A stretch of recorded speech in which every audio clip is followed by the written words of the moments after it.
Hey guys, welcome to another episode of Sharing a Drink with Matt. Today I'm talking to Broken Leg. Here we go. How are you, mate? Good, how are you? Yeah, excellent. Got there.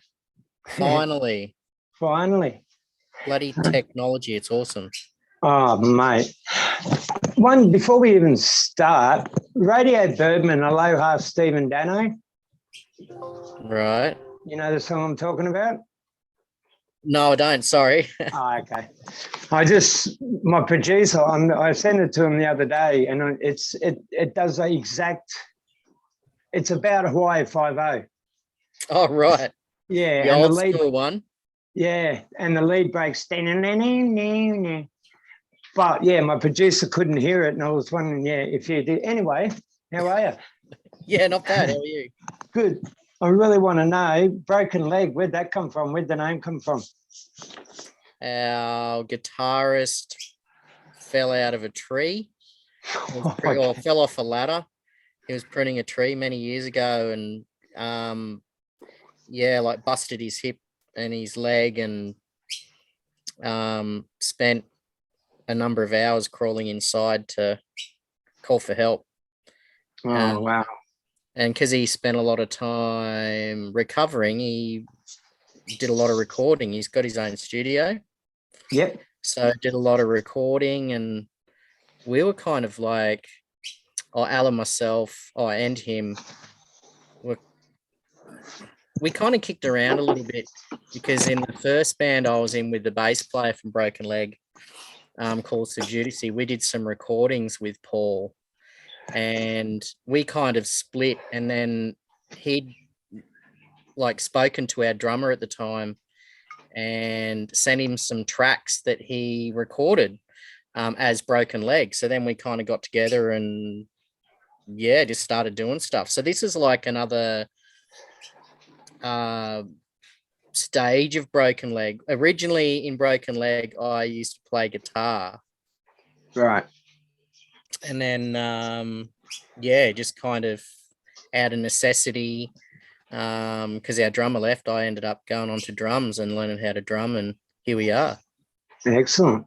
Yeah. Excellent. So how would you describe your sound? Oh, wow. It's kind of, I guess you put it in the alternative bracket. It's got a bit of punk, a bit of metal. I guess the vocals could kind of be like hardcore, punk rock. It's always hard to kind of put a genre on what you play. Yeah. It's kind of easier if someone else says, "Oh, you sound like blah blah blah," and you go, of course. Okay, thanks." Yeah. Yeah, definitely. When you were growing up, what music did your parents subject you to? What was on the stereo when you were a little one? Oh, okay. Well, my dad was into Black Sabbath and Deep Purple and Cream and stuff like that. I actually still got some of his records, and I guess started my Black Sabbath collection, and now I've been a bit of a vinyl junkie now. I keep buying vinyl whenever I see it. Yeah. It's coming back out too, even with the new bands. Yeah. I have a theory that it was a ploy by the music industry to get people to keep buying music. Yeah. That actually sounds quite tangible. Yeah, well, I mean, you look how it started, like in the 90s, they're bringing in CDs. Oh, check out this format. It's really cool. Everyone got rid of their record players. Yeah. And I don't know about the stats, but, I'm assuming maybe record sales went down. But, and then they went to digital, and now they're back to records again, and everyone's buying record players, and it's just, Well, you can't beat the sound of vinyl. You cannot beat it. Yeah, it's very warm. I do like it. It's fucking fantastic. So the music like Black Sabbath and all that, Deep Purple, is that what influenced you to start playing music? No, actually, funny story. When I was going to get married, I had planned to play or sing a song to my wife at the wedding. So one of the guitarists in the band, Ben, he taught me how to play, but I think I left it too late. Like I kind of waited until about, it must have been like 12 months out from my wedding and thought it was going to be easier than it was. And then kind of got close to it. I'm like, oh yeah, I'm not going to be able to play anything. And then, yeah, just kept playing because, my cousin's always been playing music and yeah, I just kind of, it sparked an interest in me and I haven't looked back. Yeah, excellent. So what's on your stereo now? What do you listen to now? Well, I listen to all kinds of things. I guess I'm kind of going back old school now too.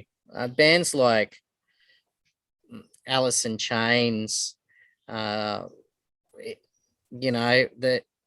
that's something I wasn't really into the 90s. Like in the 90s, I listened to Nirvana and Pearl Jam, and I guess you could call it mainstream stuff.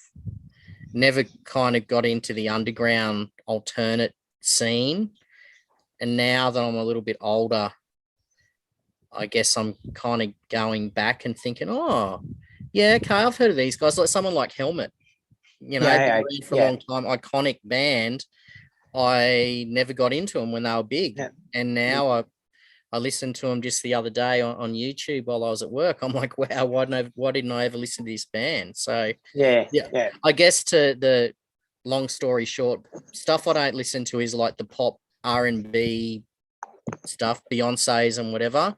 Yeah, more band music, but not really kind of pop music kind of thing. Metallica's new album came out. I listened to that the other day. I quite liked it. I couldn't listen to it because of the front cover. It was just, it was like it was going to be a Wiggles album or something. It was like I saw the front cover and I thought, no, I'm not subjecting myself to it. There's no fucking way. I stopped listening at Justice for All, but so I will say that it's been a while. Oh, right. Yeah. Yeah, they're Hardwired, I believe was their last one. That I really enjoyed it. I think their latest one is kind of along the same lines as that. I heard their songs are like, as Metallica from the beginning, there was always one song which was about 10 minutes. Yeah. I heard with this new album, they're all that. They're all just fucking epics. Am I right? Is that yeah, they're kind of all kind of like prog kind of stuff, you kind of think, oh yeah, the song's kind of coming to an end, and then the next thing it kind of busts out into another bridge or another middle eight or something like that. Yeah. Which is cool, I guess, if you're a musical aficionado like them. For me, I'm not going to write music like that. I'm not that good. I don't know, mate. I think anybody can write just as good as Metallica, honestly. I don't think there's anything quite special about them at all. Have you been on a gig that? Okay, the Sex Pistols. I bring this up all the time just to explain. The Sex Pistols went over to America, did a tour, and they played in Texas in front of a bunch of cowboys. Have you been on a bill that you shouldn't have been on, that like your genre was actually not the sound the punters wanted to hear? Have you been on a bill like that? We did a fundraiser. I won't go into the details of fundraiser. Anyway, it was kind of a last minute thing. Al and myself kind of had to throw a PA together and pull this thing off. And the other bands were quite different to us. And the people that turned up weren't kind of getting into it. And then we went on and they went nuts. And it Oh, was magic. like, wow, it was the opposite of what we thought was going to happen. So Yeah, it was, yeah, it was quite surprising that our, I guess, style at the time appealed to excellent. them. Yeah, Yeah, yeah. So that's cool. mad. Have you got a favorite venue that you like playing at? I do like playing at Kerwick Hotel, but I'm a little bit biased because Al and myself do shows there.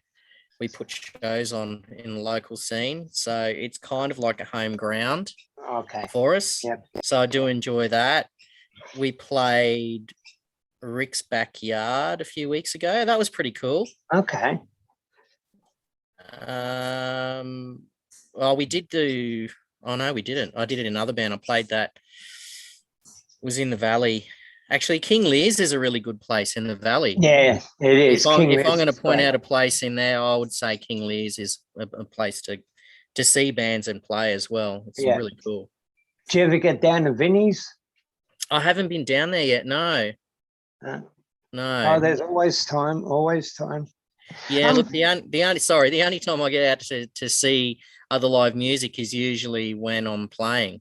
Yeah, I understand that totally. Totally. I've got kids, so the only time I get is if one of the older kids are going to stay home and look after the younger ones. Yeah, I don't get to get out that much at all.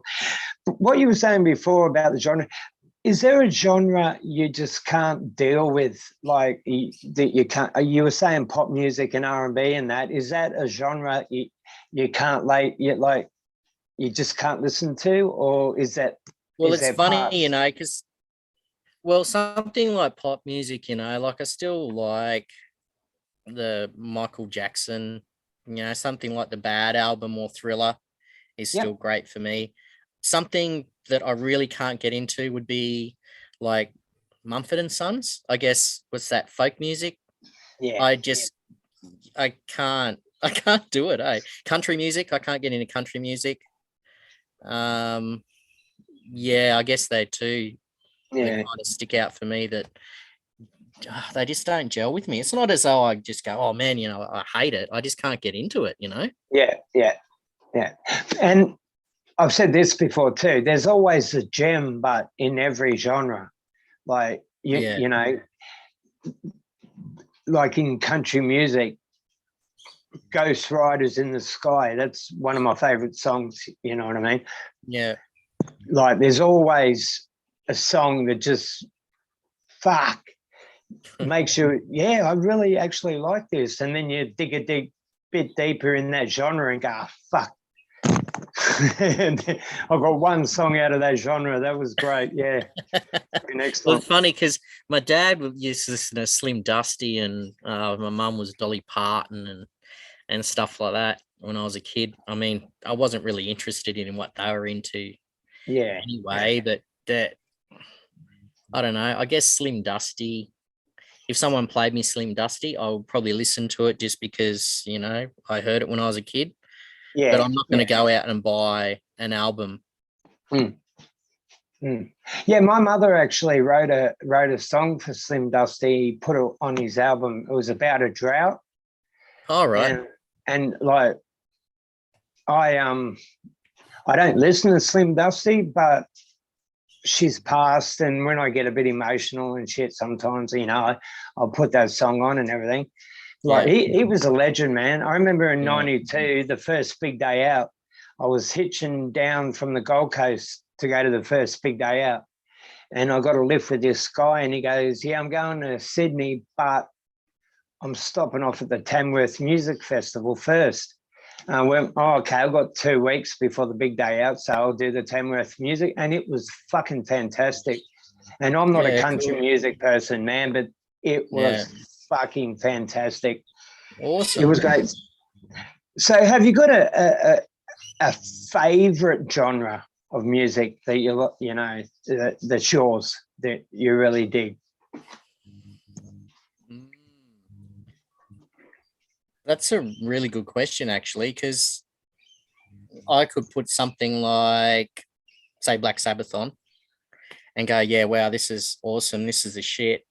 and then I could put something on like Nirvana, and then go, yeah, no, actually, no, this is the shit.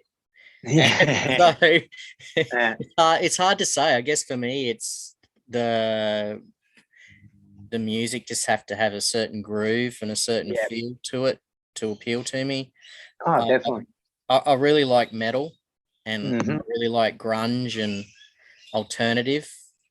But a band like say Powderfinger, which is just like rock, straight rock. I love that too. Yeah. So Yeah. yeah, it's hard to say. I can't say what a favorite is. Yeah. Yeah. It is. Yeah. It is a hard question. Very Yeah. hard question. Have you got a memorable gig that you've played, like one that's really stuck in your mind that your bass guitarist fainted or something? Like one really, one a gig that's really fucking done it for you?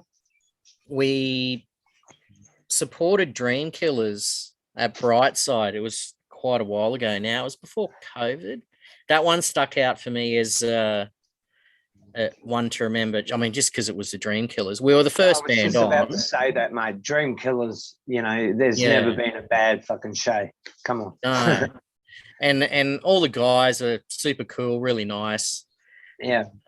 Um, and yeah, I guess for me that one really stuck out as one go. Yeah, okay, I'll remember this one. Yeah.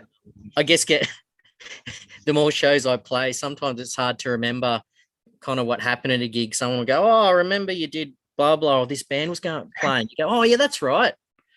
So Is that because of alcohol or because they all meld into one kind of the gigs? Or yeah, they all kind of meld into one. And so I'm not like Ozzy Osbourne. I can't get fucked up and play. I'll have a couple of beers, and usually I'm driving anyway, so I'll have a couple of beers and then I'll play. And if I'm not driving, then I'll get a bit loose afterwards. But yeah, it wouldn't be because of alcohol or anything like that. I'm not that rock and roll, man. Hey, the Clash. He was drinking. Joe Strummer used to scull tea out of a Jack Daniels bottle. Oh, really? He was Wow. like on stage. He'd be kind of thing, and it was tea. He got busted. It was a big thing. I remember seeing it on YouTube a long time ago. It was a big thing, that one of their roadies fucking brought it up in an interview or something. It was like, wow, no. I guess it's an image thing, You look these days with. I just hope Jimmy Barnes didn't do it. You know what I mean? I don't think he did. No. No, but like you could see he was fucked up. Yeah. All right, you've got the opportunity to put a 5-band gig together. Who would be the 5 bands? Like local bands, or it could be Jimi Hendrix. Are we playing as well? You can put yourself in the opening band. I reckon you put yourself in there for sure. Oh, okay. Your dream gig. Dream gig. Wow. Okay, Nirvana would be in there. I'd have to put Queen. Yes. So Nirvana, Queen, The Leg. I reckon I'd go Sabbath because they're pretty fucking awesome. And one more. Oh, Regurgitator. Wow. Yeah. Who would headline that gig? Sabbath. It'd have to be Sabbath. Yeah, you'd have to put Nirvana up there. I guess there'd be an argument there between Kurt and Ozzy. It'd be the Ozzy Sabbath, not Dio. I mean, Dio's filth, but for me, his solo shit's way better than his Sabbath stuff. His solo stuff kicks ass. I haven't actually listened to his solo stuff. It's only that a guy, another band I'm in, mentioned, you should listen to Dio in Sabbath. And because the band has kind of gone next level with him. But yeah, I guess I'd let Ozzy and Kurt duke it out as to who was going to headline that one. Yeah, definitely. I saw back back in '92 again. It was on the Gold Coast, a place called the Spit. Yeah. They had a Fisherman's Wharf. It was called. I don't know if you remember. You're a Queenslander, aren't you? Yeah. Yeah. And it was Violent Femmes were headlining, and Nirvana were the band before them. Yeah. Wow. And like, I'd started drinking that morning. I don't remember any of the day. Oh no. It was shattering, man, because everyone was going, fuck, did you check out that band Nirvana? I went, yeah, I was there. And they go, Matt, fuck, check it. But then I got to see him about a month later at the big day out. So it was the first big day out. Yeah. So I made sure I was still pissed as I was a fucking mess. But I made sure I tried to remember as much as I could. Definitely. Oh, yeah, I'm spewing. I'd never got into the big day outs or anything like that when I was younger. Yeah, no, I had to. I'm a groupie.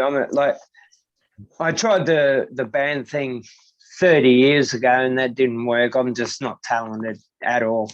Like, I can tap my feet pretty good. I can keep a beat. I can, when I'm dancing, I'm like, I can do the shit. Yeah.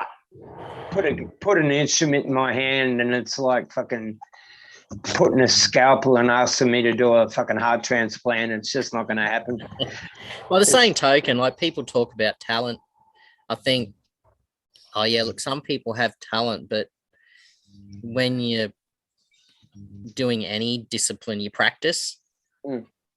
So talent is kind of, it's a funny word for me, I think, with music. I guess if you look at talent, you can look at you've seen plenty of kids on YouTube, 5-6-year-olds that are just ripping up drums and playing guitar. Fucking amazing, man. Yeah, that's natural talent, Yeah.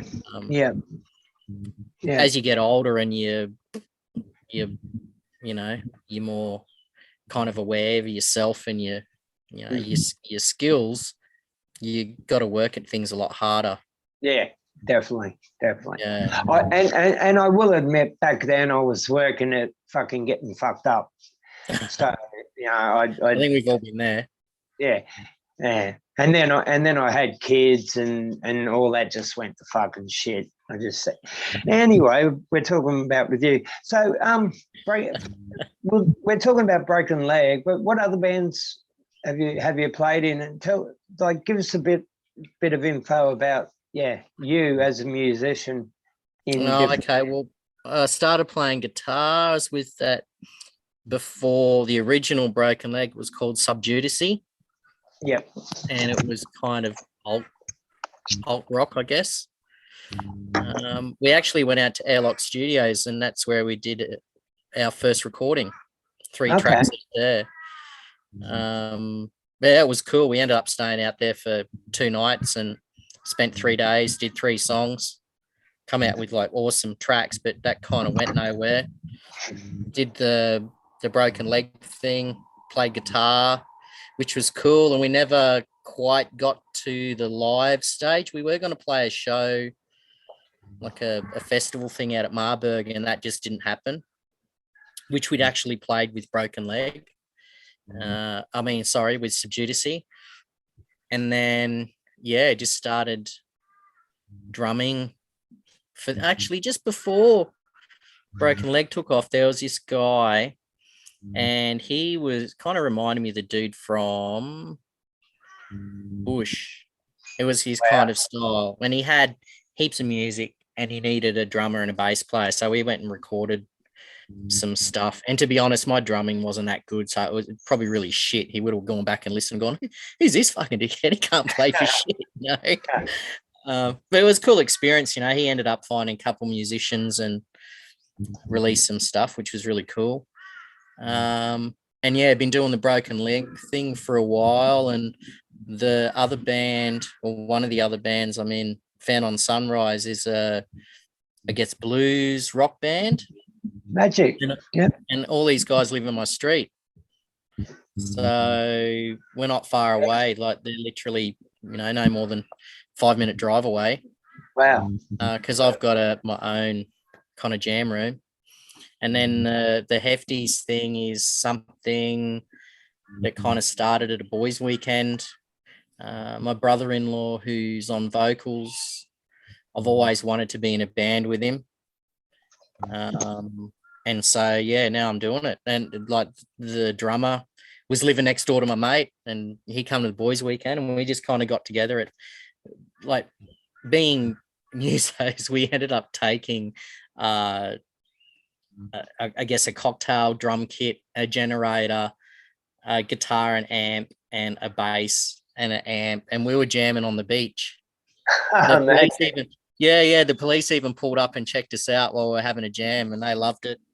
Excellent. The people camping next door come over and like, they come over and thought, we thought you had a stereo. We didn't know you were actually playing instruments. Excellent. So, yeah, that's kind of how the Hefties thing started.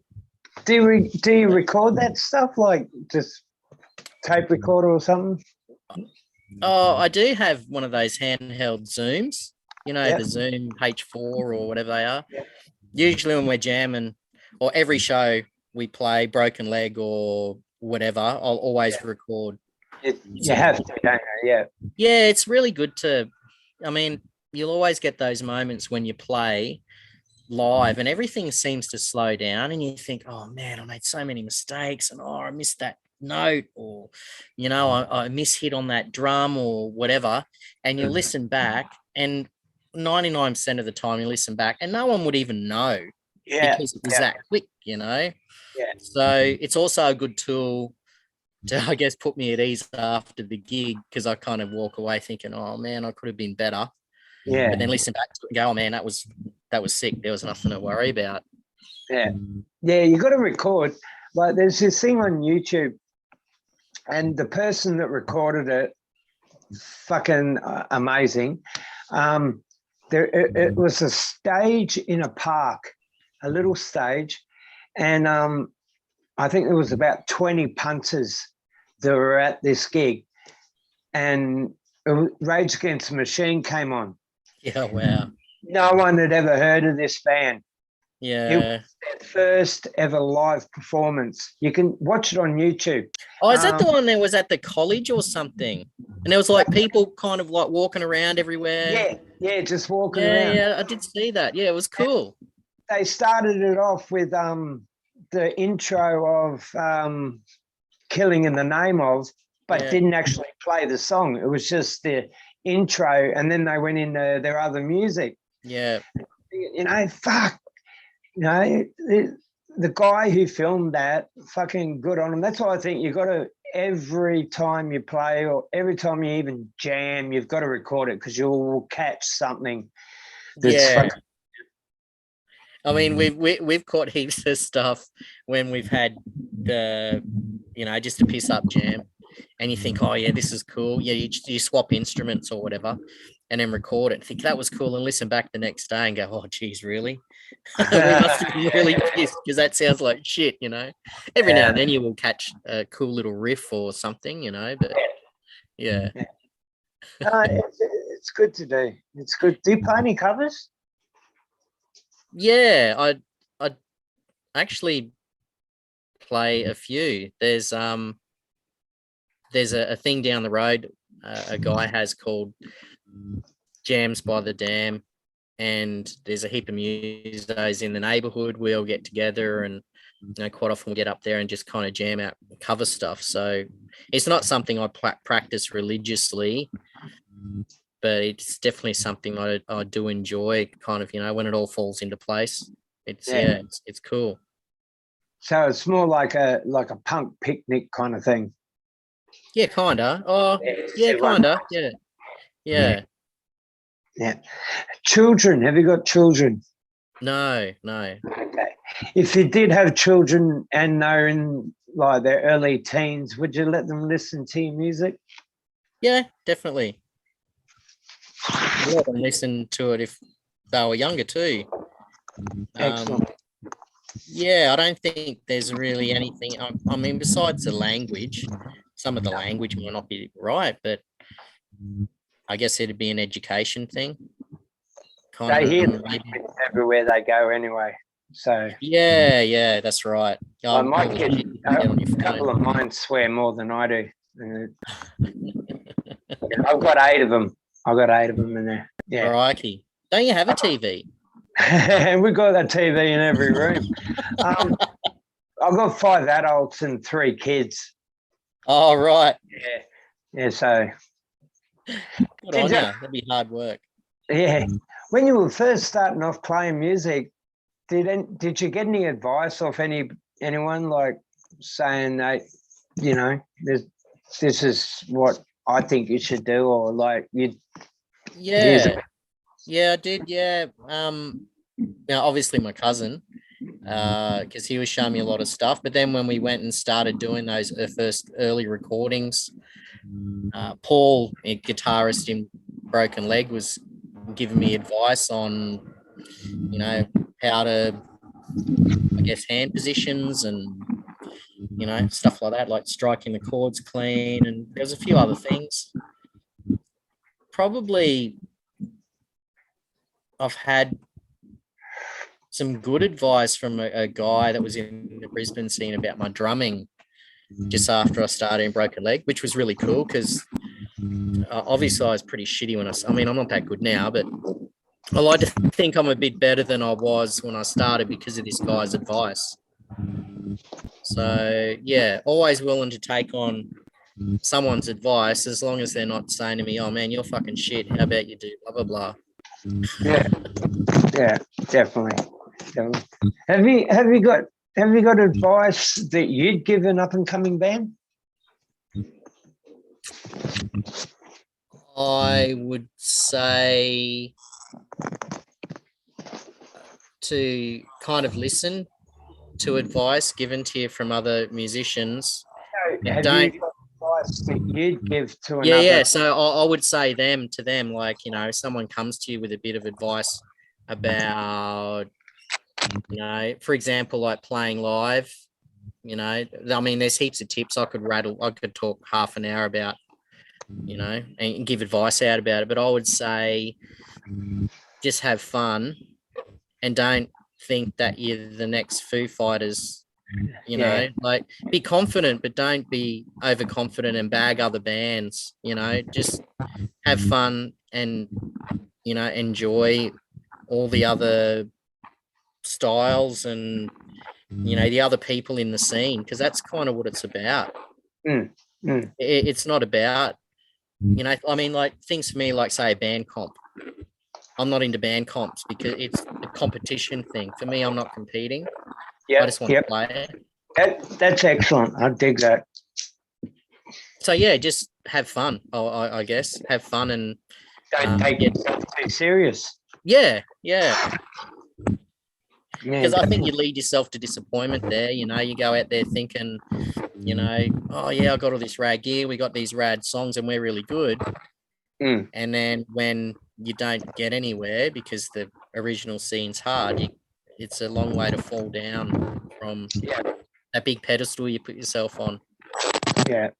Well, when it comes to band etiquette, like I believe that the first band that comes on should stay till the end of the last.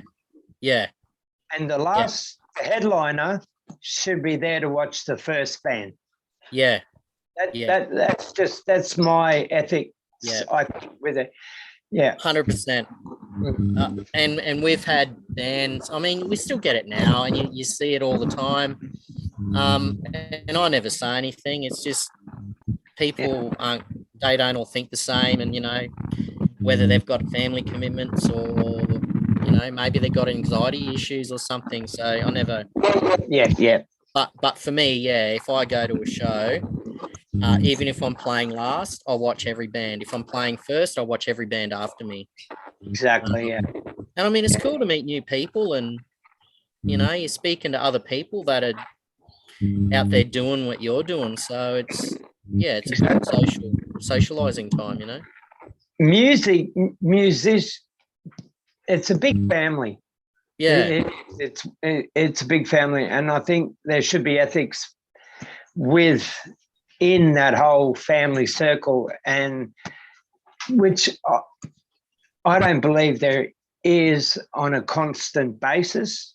I think there's bands out there that just, like you said, think that they're the next Foo Fighters. You know what I mean? Yeah. And they'll turn up, play their gig, and go. Yeah. You know what I mean? Yeah. And I've seen that a fair bit. And I was at a gig about a month ago, and I was like, I'm getting old. I was there's not many mosh pits these days unless you're at big venues or festivals or something. But I was at the front watching this band, and about 3 or 4 times I got hit in the head with a can. And Oh, no. yeah, like fuck. And I went up and this spoke to this guy that was in. His band was supposed to play, but their bass guitarist broke her rib. And so he turned up anyway to watch the show. And I said, fucking some cunt was throwing cans at me, man. And he goes, yeah, that was me. And I said, oh, yeah, funny. And I laughed about it and shit. And because I've been in the scene since 82, 83. And I said, yeah, you funny cunt. And he goes, but I was aiming for the band. Oh, really? And I said, man, now that's wrong. You know, you're betting yourself, and and like they've been harassing me ever since. Like they were supposed to have done an interview, but because I got the shits with him and said, mate, that's unethical. To me, that feels unethical that you're throwing cans at a band. I thought it was funny when you were throwing it at me. I've had fucking amps, speakers fall on me and everything. But that was just, it's pretty shit. I think if you don't like the band, you're better off just walking out. Like you don't have to throw shit at them or abuse them or. He was saying that they've been friends for 30 years. Oh wow. And I went, fucking, well, that even makes it worse. And then I was talking to the actual band that were playing, and they said, we've played with them for around 30 years, but that's about it. And they weren't mates. Right. I just couldn't believe it. Like it was funny when I thought he was just throwing it in the crowd, which was about 8 people. Yeah. It was just. No, I don't think that's really cool at all. Like I went at the playroom on the Gold Coast. I think it was early 90s or something, and it was Motorhead and Frozen Doberman. And the first song Motorhead played, he got hit in the head with a can. Oh bloody hell! Yeah, said, stop it, please. Lemmy said, stop it. Second song, another can got thrown on the stage. He said, look, do it again, we're off. Third song happened again. And they played 3 songs. I finally got to see Motorhead, and they played 3 songs, and I was shattered. And everybody pointed the guy, he had a blonde flat top and everything, mate. It was like, people were going, Boy George is playing in Brisbane. Go up there, fucking leave us something. Blah, blah, blah. Like, and he got bashed, obviously. Damn. But why go to a gig and do that sort of shit? Some humans are pretty stupid. Yeah. That's all I can put it down to. You wouldn't be able to reason with these people. They go and do it and they think it's funny. The people they hang around with probably think it's funny, Yeah. They've probably never played an instrument or never done public speaking or, they're probably just a bunch of larrikins that like drinking and causing trouble, and that's their jam, Probably sit behind a computer during the week and, go out and have a few drinks and go, oh, fuck, You know, I've had 3 beers. I'm fucking. No, I'm a legend. Yeah. Fucking lost my lighter. So, tell tell me about what the future holds for. Okay, Broken Leg Broken is Leg. that's your main band. Broken Leg. That's the one you're putting the most energy into, is it? I guess so. Yeah, look, it's kind of really hard for us at the moment. You know, we all work full time, so pardon me, trying to get together can kind of be a bit problematic. You know, people working weekends, or young family and things like that. So since we released our last album, we haven't had many shows. We got one coming up at Banshees in a few weeks on the 5th of May. Okay. And there's like a party we're playing out at Greenbank. I'm not I'm not going to go telling everyone about it, but yeah, there's a party. It's going to be heap of bands and really pro kind of sound setup, and we're camping at night, so that's going to be cool. And we're aiming, I guess, to play out of Brisbane, so do Vinnie's, and there's a new place there at Redcliffe. Is it called Tribe Clubhouse that we haven't played before? So yeah, kind of aiming, like, still play around Brisbane, but try and expand a little bit more. Doing an interstate thing we've spoken about, but that's just too hard with our work schedules. Exactly. Yeah. It'd be nice to be able to say, oh yeah, let's take a week off work and go do that, but yeah, it's not really practical. Yeah. No. So I guess we're just going to kind of take it as it comes. Still try and plug this music and play with whoever wants to play with us, kind of thing. But also try not to overexpose ourselves. And we kind of been there and done that and played heaps and heaps of shows, and you end up playing shows to 5 people, and sometimes you're playing to a lot, but it's kind of gets a bit much for the travel and lugging your shit around. And so trying to pick not pick shows, but try and make it more worthwhile when you do play, I suppose. Yeah. Within gig wise, like, I'm just fucking going off. I've finished every question that I usually ask. I'm just going off the air now because we've got another 10 minutes. So okay, you're able to cut this, aren't you? Because I need to get power for my computer now. Yeah. Good timing, hey. All right, Yeah. I'll be a sec. Sorry, mate. All right, mate. I'm going to go. I'm back, Jeff. You're back. What? One sec. Yeah.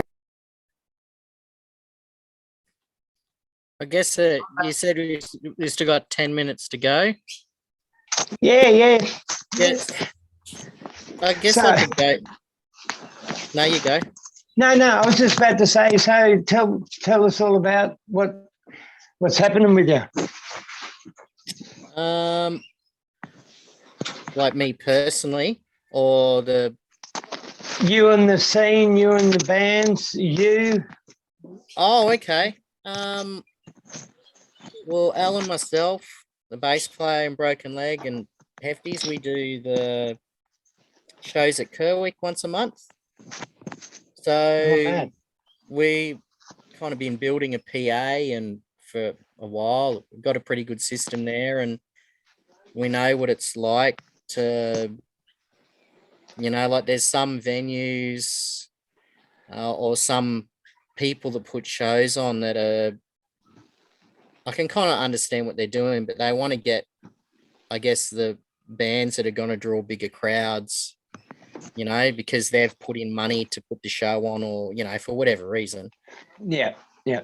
But we don't do that. You know, bands will send me stuff and go, oh, have a listen to this. Do you think we can play at Kerwick? And I never listen to it. I'll just say, if you want to play, come and play. Yeah. So the idea was, I'll come up with the idea of bands playing their first show there. So anytime we get a band it's their first show and they play there, that's kind of what we really grab onto. Because Yeah, that's cool, definitely. you know. I remember the first time I ever played live, and it was What was mad. that? What was that like? Oh, the very first time, I shit myself. Yeah. Really shitting myself. Yeah, Yeah. it was very it's one of those things. I just kind of had to try and block out everyone that was there Yeah. and think about, oh, am I going to do this right? They're going to say blah blah blah, or, you know, I just had to do my thing. Yeah. Just bite the bullet. Because I spoke to a guy years and years ago that was in a band, and I said to him, what was it like the first few gigs that you ever did?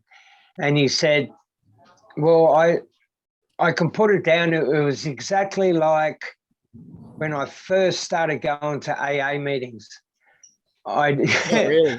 Yeah, that's the exact thing you said. It was like when I first started going to AA meetings, I'd sit there and listen to everyone else, but I couldn't get up and talk.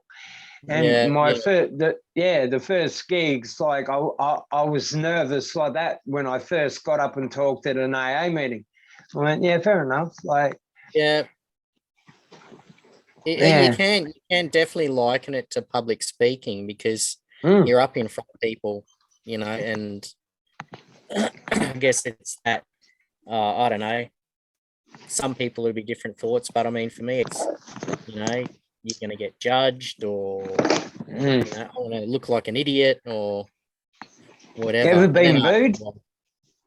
There was one time, and it was a band comp.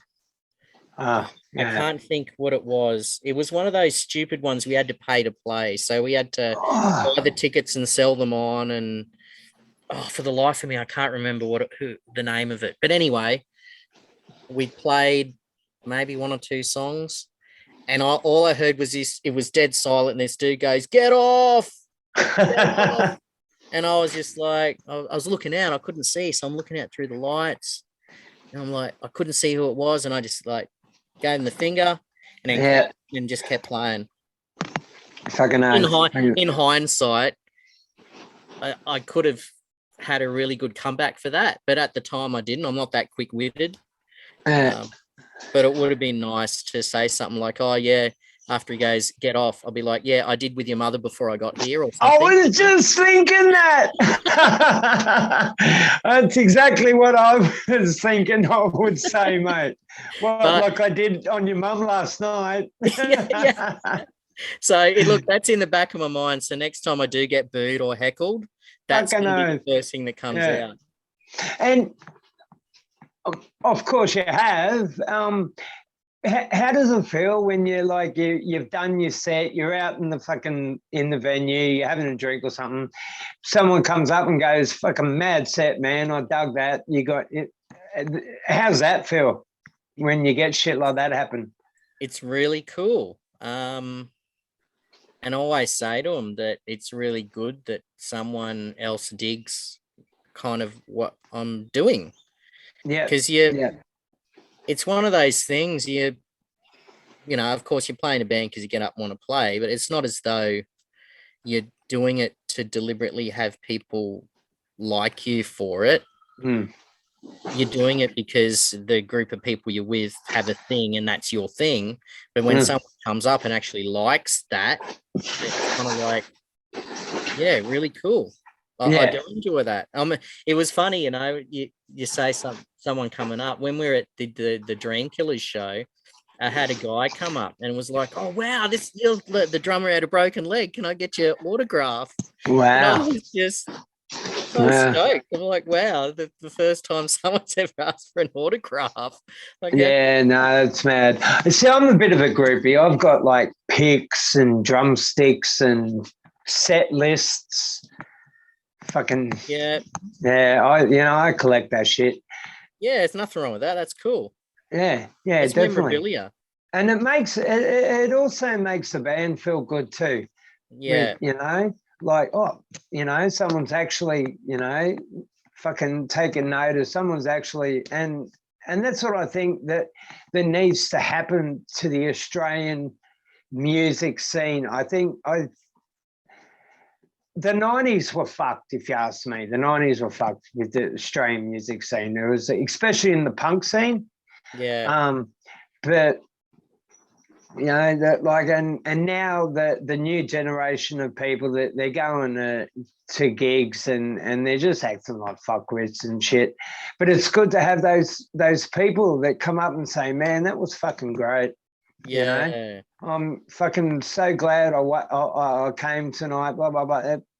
That would it's because I get that with doing the show and like people saying, "Fucking love your show, mate," or blah blah blah, and it actually I get hard or fucking, it just makes me feel yeah. fucking stoked. And I you get a like, buzz out of it. It's yeah, good, eh? you do, man. You do.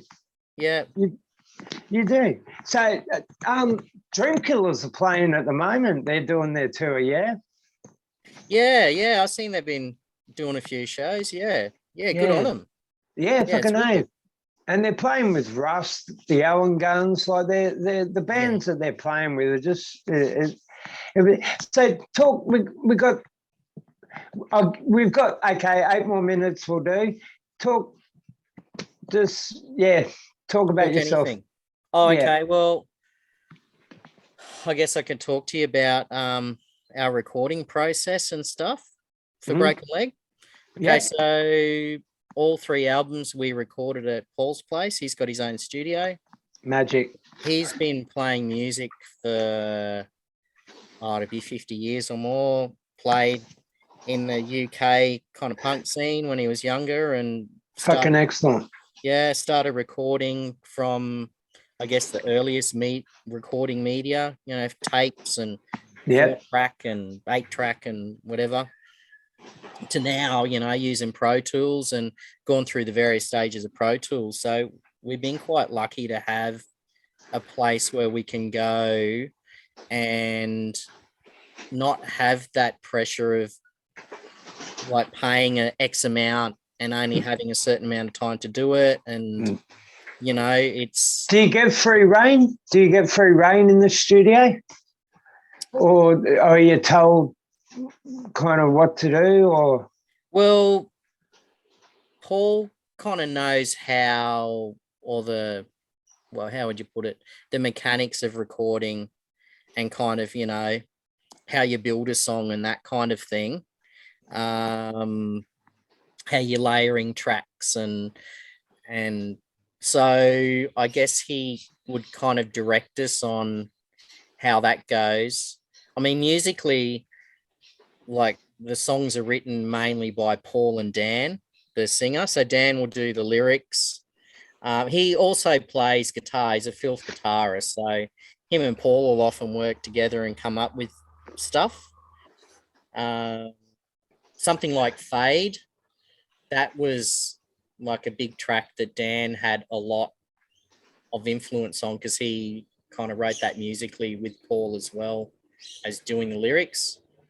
So we kind of do get free reign, more so than when we went to like Airlock Studios with the first band. And I mean, we'd never been into a studio before, but he would say, "Oh, okay, play this, do that, blah blah blah," which is kind of what you do because they're the experts, But having our own studio without all of that, or I say our own, his studio, we kind of get that kind of reign to do what kind of feels right at the time.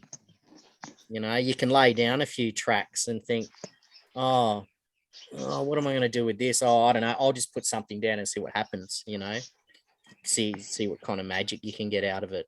Yeah.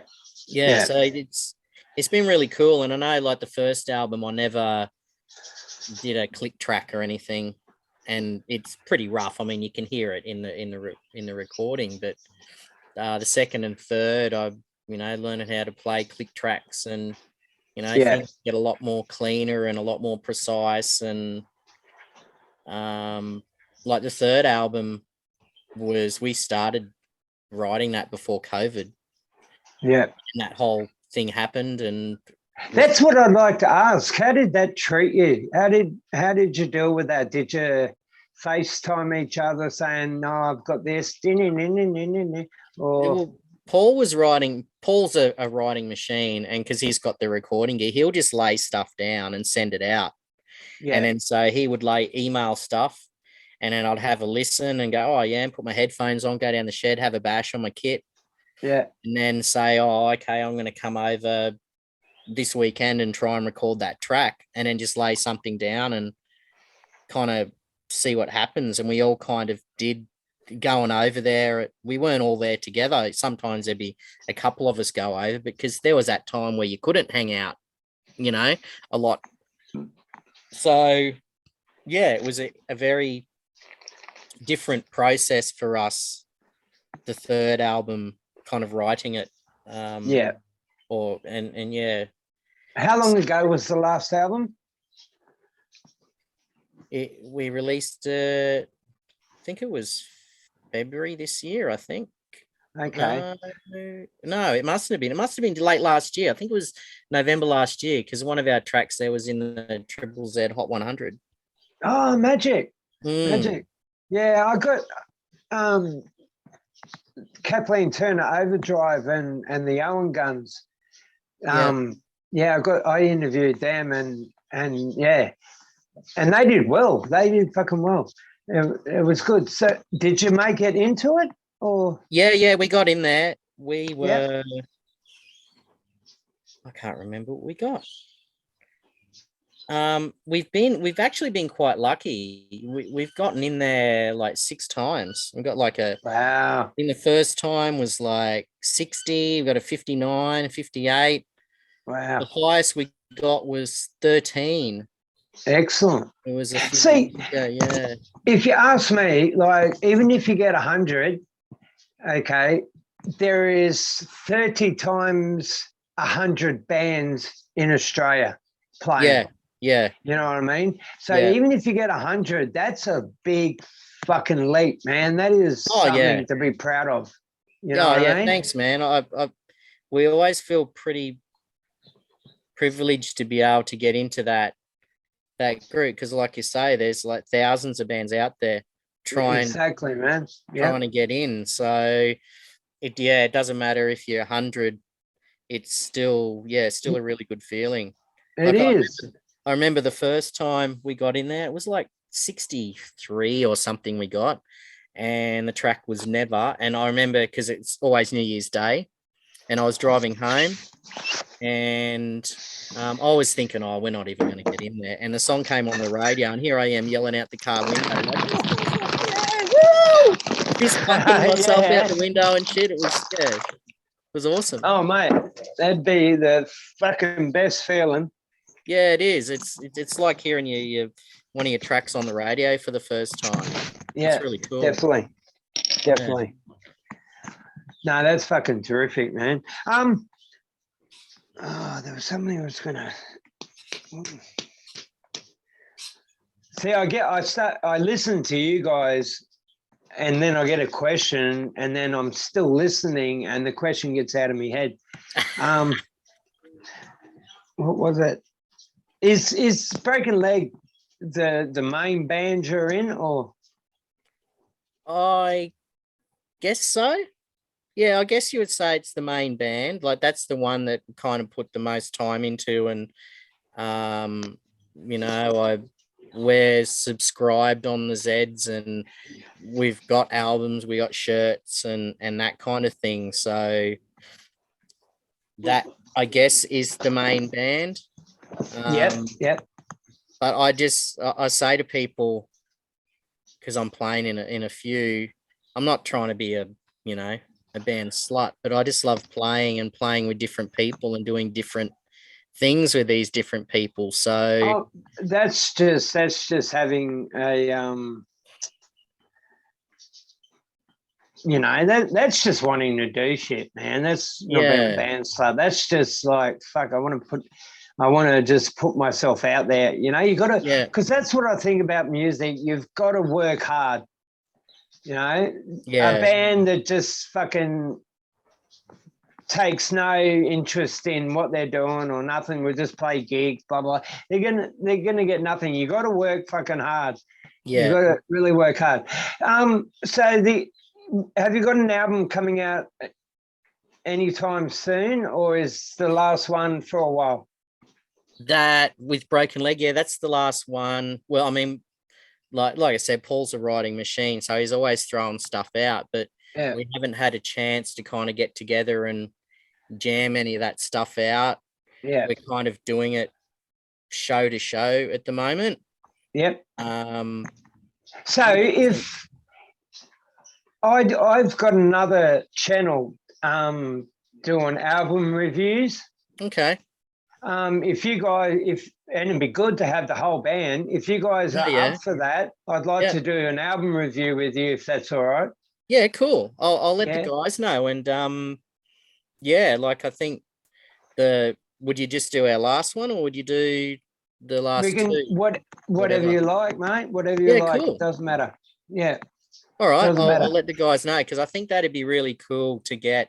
Because I mean, I can't tell you exactly what the music is about because Dan writes the lyrics and Yeah, so it'd be cool to have him kind of yeah, explain, you yeah. kind of delve into what it's about. And I guess I don't know if you call it serious music, but I guess there's a lot of personal things that he would be singing about. Of course, yeah, So definitely. which is kind of a bit different to say the stuff I do with the Hefties. The My brother-in-law, like he puts it as a party band, and so it's not serious at all. It's Yeah, just yeah. I wouldn't say yeah, nonsensical. It has meaning, but it's not serious like, oh, I'm feeling bad or whatever. It's all about, oh, let's have a good time and have fun. And yeah, so yeah, yeah, yeah. yeah, Vastly worlds apart, I think, which is yeah, great. And definitely. that's why I love doing it too, because it's not the same as what I'm doing with Broken Leg. Yeah, yeah, exactly, exactly. Yeah. I've doing this show like I've interviewed about 60 bands. Yeah. Um, most of the people in the bands are in two or three bands. Yeah. Like it's it blows me away. And It- like I find it hard to just fucking read one book at a time, let alone fucking be in three bands, four bands like that. That would be in, yeah, I think it's one of those things like I never planned. It wasn't a planned thing. I never went out and said, I'm going to be in three. It was a plan to be in one. yeah, And then when, you know, you meet a group of people that you click with, and then you yeah, jam and you go, wow, this is working. And it just makes sense to keep doing it. yeah, And then it happens again. You meet another group of people. And so I can fully understand why, people are in several. And I mean, bands say like drummers, like for every drummer, there's like 50 guitarists. So I can see why yeah, yeah, drummers are in a lot of bands and bass yeah, players, because a lot of people want to play guitar, they don't want to play bass. yeah, So I can see why those two musicians in particular would be in several bands at once. yeah. So, what would it take to get you guys to come to New South Wales? There would have to be some kind of. I feel kind of like bad asking for it, but there has No, to no, be no, some no. kind of financial Yeah, of financial course. gain to make it worthwhile for like transport, accommodation, food, leaving our job for Missing X out on amount. your work pay. Yeah, work pay. Yeah. So Yeah, that, yeah, a lot of things kind of have to fall into place for that. Well, leave it with me, and we'll see what we can do. And That would be awesome. and for the viewers that watch this show, I just lost the fucking question. Oh man, I had this question in my head for like fucking 3 minutes. No, lost it. It's gone. You remember when you hang up, you'll be like, oh, fuck, that's right. Yeah, I'll ring you back and say, hey, fuck. Yeah. What the fuck was it? It was actually a question that I've never asked before, and it was fucking amazing. No. Oh, yeah. Oh, no. No, I can't do it. I can't think of it. It's pissing me off now. You need to think of something else, and then it'll pop into your head. What's your favorite color? Well, if you want to look at what I'm wearing, I guess black. I just remembered the question. Okay, here we go. Okay, for the viewers, where do we find your music? Bandcamp, obviously. No, not Bandcamp. You will find it on Deezer, iTunes, Spotify. You listen to this, guys? Listen. YouTube. They're probably the main platforms. Oh, Reverb Nation. It's on Reverb Nation. There'll be links on our Facebook page. We have the, what do you call it? Link tree. There should be a link tree, and it takes us to our video clips. And oh, by the way, talking video clips, and I say to the viewers, there's a guy in the local scene called Dustin Schmidt, and he is doing I was in a movie with him. It was The Last of the Pretty Boys, and he's been, I won't go into big detail, but anyway, I just say I was in a movie with him, and he's done a lot of film clips for local bands in the Brisbane and surround scene. So if you see any film clips out from this guy, and he did the Broken Leg stuff, check him out, because his brain is a wondrous, I don't understand his creativity. He's just a machine. So check him out, Dustin. Yeah, Schmidt. definitely. Thank you so much for being on the show, man. I'm totally blessed. Thank you. And let's organise this album review. Get the boys together. Yeah, man. Yeah, for sure. Yep. Excellent. I'll have to. There'll have to be some kind of ruse to get them together. Mate, you'll have to come up with something. I'll buy him a stick each or something. I don't know. That'll probably get him in. But yeah. I'll have a chat to him. It'd be really cool to do an album with you. It'd be great. Yeah. Thanks, man. Thanks so much for contacting and doing the interview. It was rad.